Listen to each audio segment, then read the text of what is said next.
Cublak cublak suweng, suwengi tenggel lenter, mambu ketundung kudel, pak empong lera leres, hopong guyun deli ake sir, sir pong dele kopong sir, sir pong dele kopong.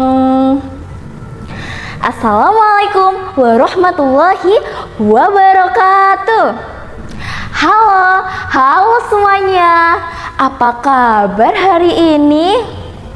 Wah, wajahnya ceria semua ya, sama kayak aku di sini. Teman-teman, tahu nggak kalian, aku tadi menyanyikan lagu apa? Dan yap, aku tadi menyanyikan lagu Cublak Cublak Suweng. Lagu Cublak Cublak Suweng adalah lagu dolanan dari Jawa Tengah. Nah, masih dari daerah Jawa Tengah juga. Aku akan membawa kalian semua masuk ke sebuah kisah yang sangat seru dan penuh semangat. Tapi ada raksasanya juga. Penasaran tidak? Oke, kali ini aku akan bercerita tentang seorang perempuan yang pemberani bernama Timun Mas. Alkisah, di sebuah desa yang ada di Jawa Tengah, hiduplah seorang janda tua bernama Mbok Sulastri. Ia hidup sebatang kara dan sangat menginginkan kehadiran seorang anak. Suatu malam, Mbok Sulastri bermimpi didatangi oleh sesosok makhluk raksasa yang menyuruhnya untuk pergi ke hutan. Saat terbangun, Mbok Sulastri pun bergegas menuju ke hutan. Sesampai ia di sana, ia menemukan sebungkus kain yang berisi sebiji timun. Tanpa ia sadari, sesosok makhluk raksasa berdiri di depan Mbok Sulastri. Mbok Sulastri pun ketakutan. Ampun, Tuan raksasa, tolong jangan makan aku. Aku masih ingin hidup.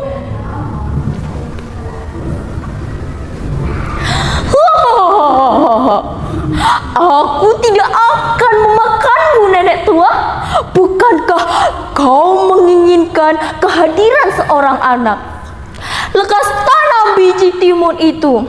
Kelak kau akan mendapatkan seorang anak perempuan. Tapi ingat, ketika ia sudah dewasa, aku akan kembali untuk menjemputnya, lalu menjadikan santapanku. Mbok Sulastri itu pun pulang dan menanam biji timun itu di ladangnya. 2 bulan kemudian, timun itu tumbuh dengan baik. Tapi teman-teman, timun ini berbeda dengan timun-timun lainnya. Kenapa ya kira-kira? Timun ini berukuran sangat besar dan berwarna emas. Saat sudah matang, Mbok Sulastri memetiknya. Dan saat membelahnya, timun itu berisi seorang bayi perempuan. Mbok Sulastri pun menimangnya. Tak lelo, lelo, lelo ledong, menanga ojo pijet nangis, anakku sing ayu rupane, dadia pendekare bangsa.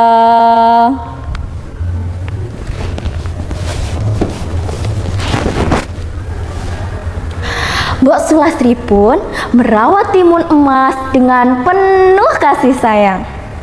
Tapi hal yang dijanjikan pun tiba. Seorang raksasa ingin menjemput timun emas.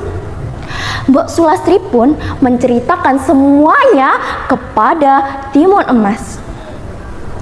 Mendengar cerita dari Mbok Sulastri, timun emas tersontak kaget.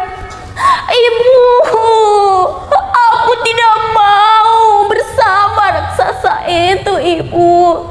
Aku ingin tetap tinggal bersama Ibu.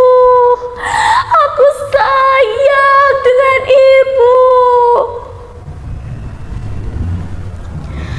Mbok Sulastri pun mencari cara agar anaknya tidak dibawa oleh raksasa. Ia menyuruh timun emas untuk berpura-pura sakit. Dengan seperti itu, raksasa tidak akan jadi untuk menangkapnya. Saat raksasa tiba, "Ampun, Tuan Raksasa, anak itu sedang jatuh sakit. Bagaimana jika 3 hari lagi kamu datang ke sini untuk menjemputnya?" Raksasa itu pun percaya dan menghilang. Mbok Sulastri pun mencari cara lagi agar anaknya tidak dibawa oleh raksasa tersebut. Ia mempunyai ide, yaitu menemui seorang petapa. Petapa itu membantunya dan memberikan 4 bungkus kain kepada Mbok Sulastri. Mbok Sulastri pun pulang dan memberikannya kepada timun emas. Kira-kira apa ya yang terjadi selanjutnya, teman-teman? Nah, 2 hari kemudian raksasa itu datang untuk menjemput timun emas. Ketika raksasa hendak mengejar timun emas lari dengan sangat cepat. Ketika ia sudah mulai lelah, timun emas panik dan mengeluarkan 1 bungkus kain yang berisi biji timun dan melemparkannya. Biar! Seketika ladang tersebut berubah menjadi pohon timun yang melilit seekor raksasa. Tapi raksasa itu bisa lolos dan lanjut mengejar timun emas. Lalu timun emas mengeluarkan bungkusan yang kedua yang berisi jarum dan melemparkannya. Biar! Hutan tersebut berubah menjadi bambu-bambu yang runcing dan sangat tinggi. Tapi raksasa itu masih bisa lolos. Timun emas pun mengeluarkan bungkusan yang ketiga yang berisi garam dan melemparkannya. Biar! Seketika hutan tersebut berubah menjadi lautan yang sangat dalam. Tapi raksasa itu masih bisa lolos, teman-teman. Timun emas pun mulai panik karena ia hanya memiliki 1 bungkusan kain lagi. Timun emas pun mengeluarkan bungkusan yang terakhir yang berisi terasi dan melemparkannya. Boom! Seketika lautan air tadi berubah menjadi lumpur yang dalam dan sangat panas. Raksasa pun kewalahan. Tunggu aku, timun emas. Aduh, apa ini? Panas!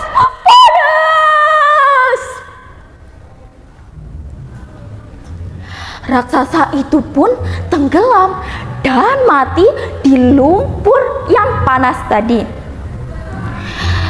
Timun emas pun bersyukur karena ia selamat dan kembali pulang bersama Mbok Sulastri.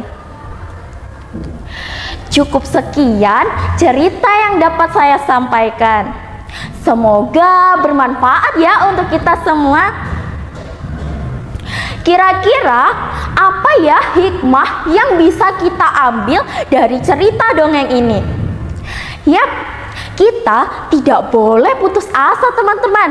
Kita harus percaya bahwa Tuhan akan menolong kita kalau kita berusaha. Oke, baiklah. Sekian dari saya. Kalau ada sumur di ladang, boleh kita menumpang mandi. Kalau ada umur yang panjang, boleh kita berjumpa lagi. Wassalamualaikum warahmatullahi wabarakatuh.